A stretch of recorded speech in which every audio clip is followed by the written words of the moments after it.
Clinton phone conversations has the look of every married woman's nightmare. Sleek, sexy, a blonde femme fatale. Yes, I was Bill Clinton's lover for 12 years. And for the past 2 years, I have lied to the press about our relationship to protect him.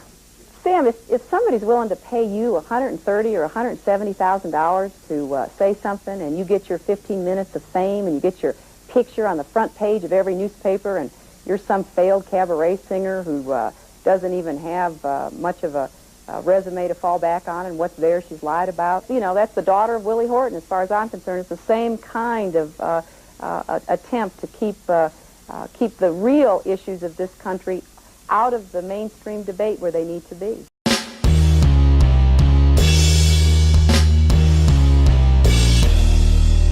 How's everybody doing? My name is Anthony Brian Logan, and today we got to talk about Hillary Clinton's interview to CNN while she was in Oxford, England, about the Brett Kavanaugh swearing-in ceremony. Now, she had quite a few choice words for Republicans in general, especially the leadership, Mitch McConnell and Donald Trump. She said that they demeaned, air quote, demeaned the process, that they insulted women who have come forward with their sexual assault allegations, including Christine Blasey Ford. Now, when I say that, yes, this is the same Hillary Clinton that you just saw talking about Jennifer Flowers at the very beginning of this video, Monica Lewinsky, and the list goes on. If you want a full list of Bill Clinton's accusers that Hillary Clinton has fought out against over the years, I'll place them in the description box below. All right, so let's just have that be clear. But before I get into my breakdown of it, before I tear her to shreds, what I'm going to do is show you a few clips. First, I'm going to show you the clip in question from the Brett Kavanaugh swearing-in ceremony. I guess she said that he turned it into a political rally, all this, that, and the third.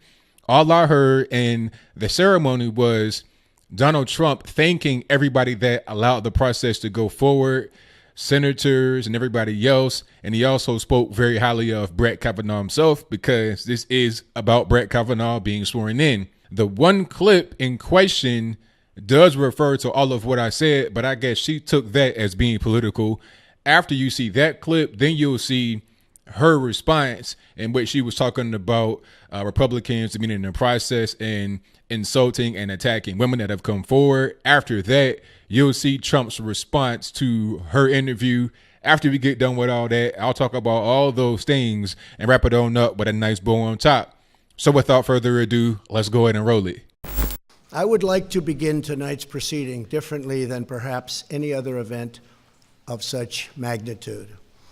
On behalf of our nation, I want to apologize to Brett and the entire Kavanaugh family for the terrible pain and suffering you have been forced to endure. Those who step forward to serve our country deserve a fair and dignified evaluation, not a campaign of political and personal destruction based on lies and deception. What happened to the Kavanaugh family violates every notion of fairness, decency, and due process. Our country, a man or a woman, must always be presumed innocent unless and until proven guilty.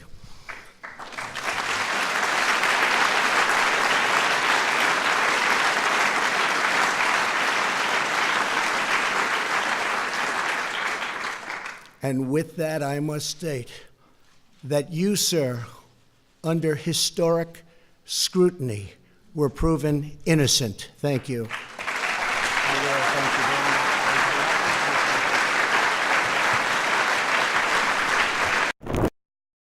You cannot be civil with a political party that wants to destroy what you stand for, what you care about. That's why I believe if we are fortunate enough to win back the House and/or the Senate, that's when civility can start again. But until then, the only thing that the Republicans seem to recognize and respect is strength. And you heard how the Republican members, led by Mitch McConnell, the president, really demeaned the confirmation process, insulted and attacked not only Dr. Ford, but women who were speaking out. You know, look, I remember Republican operatives shutting down the voting in Florida in 2000. I remember the swift boating of John Kerry. I remember the things that even the Republican Party did to John McCain in 2000. I remember what they did to me for 25 years, the falsehoods, the lies, which unfortunately people believe because the Republicans have put a lot of time, money, and effort in promoting them. So when you're dealing with an ideological party that is driven by the lust for power, that is funded by corporate interests who want a government that does its bidding, it's hard. You can be civil, but you can't overcome what they intend to do unless you win elections. What's your response to Hillary Clinton saying last night's swearing in of Judge Kavanaugh was more a political event than it was a national event? I guess that's why she lost. She doesn't get it. She never did. I knew that a long time ago. Hillary never got it. That's why she lost. Anything else? All right, so you see what's going on there. You see what's happening. Now, there's quite a bit here, but I'll try not to be too long-winded. First of all, like I said from the very beginning, this was not some kind of political rally or an attacking thing. This was Donald Trump just coming out and speaking highly of Brett Kavanaugh and those who supported the whole process. And what he said in the clip I showed you was 100% correct. This whole thing was a big hoax. One of my callers on ABL Live brought it to my attention the other day where they said this woman, Christine Blasey Ford, didn't really have much to go off of other than public things that anybody could find. All that she had in her favor was that she happened to have gone to school in the same vicinity or to the same, not the same school, but in the same area as Brett Kavanaugh. Obviously, she couldn't have gone to the same school because he went to an all-boys school, but I digress. She probably took information from the book that Mark Judge had published and used that to concoct a story against Brett Kavanaugh. There were so many holes in the testimony, you could call it Swiss cheese. It was really a mess. And then after Brett Kavanaugh gets confirmed, all of a sudden now she doesn't want to pursue it any further. That tells me that it was never really about any truth. It was about trying to delay the process, which is what they were able to do. Unfortunately for them, it was only by 1 week and not until after the midterms. So I guess the mission was not really accomplished, but I digress. Everything Trump said here is what most of us as Americans are thinking, which is why we are walking away from the left that is so divisive, that is so hateful and spiteful. We're going towards more sane people that think the same way we think. And then into Hillary Clinton's response to that, how are you going to say that civility is not a thing that everybody deserves, regardless of what the situation is? I may disagree with you. I may not like you. I may almost hate you. That's kind of a strong word to use, but it is what it is politically. That doesn't mean that I am going to say that it's okay to not be civil. I want everybody, regardless of your political affiliation, to be able to sit down and have a civil conversation without any kind of violence, without any kind of name calling, ad hominem attacks.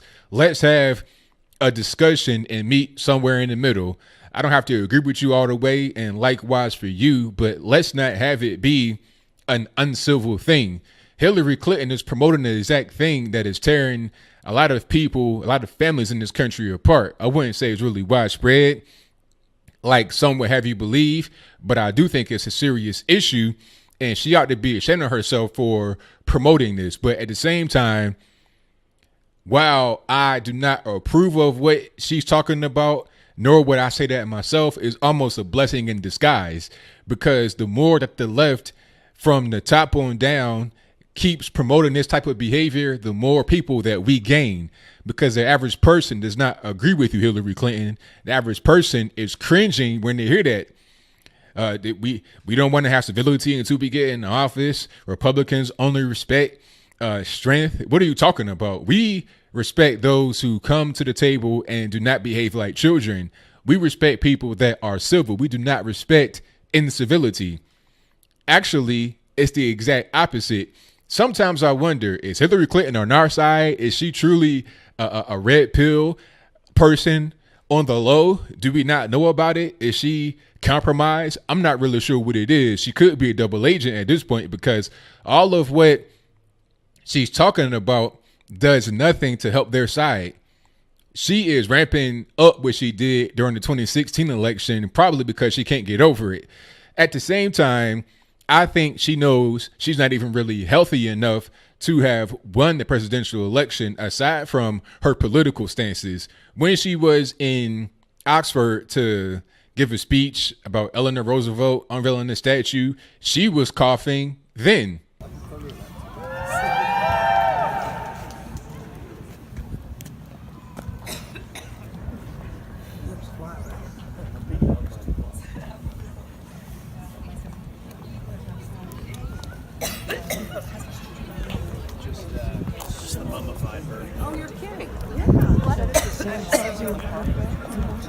Some water. Can I get some water? Would you go get it for me, Opal? Yeah. So if you're coughing moments before and or after the interview you just gave a couple of days ago or yesterday, how do you think that you would have been able to be a good candidate to have in office? Your own party doesn't even really want to be around you or associated with you. They're trying to move forward. They're trying to move towards the so-called people of color, the young people. You're like a relic. You're still around because you're angry and bitter about the whole situation. And what Trump said as a response was dead or inaccurate. She does not get it. She doesn't understand that people don't like what she's talking about. All right. People appreciate a common man's approach. Although Trump is not a common man, he speaks that way. He's able to understand the common man. Hillary Clinton cannot. All right. And she doesn't even understand her own history and background. We know what you were talking about in the very beginning of this video. All right. What you said, Trump did not say anything close to as it relates to Christine Blasey Ford and any other women. All he said was, let's just have some evidence come forward. If the person doesn't really know when it was or where it was, how can you take that seriously? Hillary Clinton went into ad hominem attacks talking about failed cabaret dancer, singer, or whatever. I mean, really personal stuff, right? 15 minutes of fame. I never heard Trump say anything like that as it relates to the accusers of Brett Kavanaugh or anybody else, not even those who were accusing him of certain things. All right. She comes off as very hypocritical, in my humble opinion, and also somebody that is manufactured a fake person.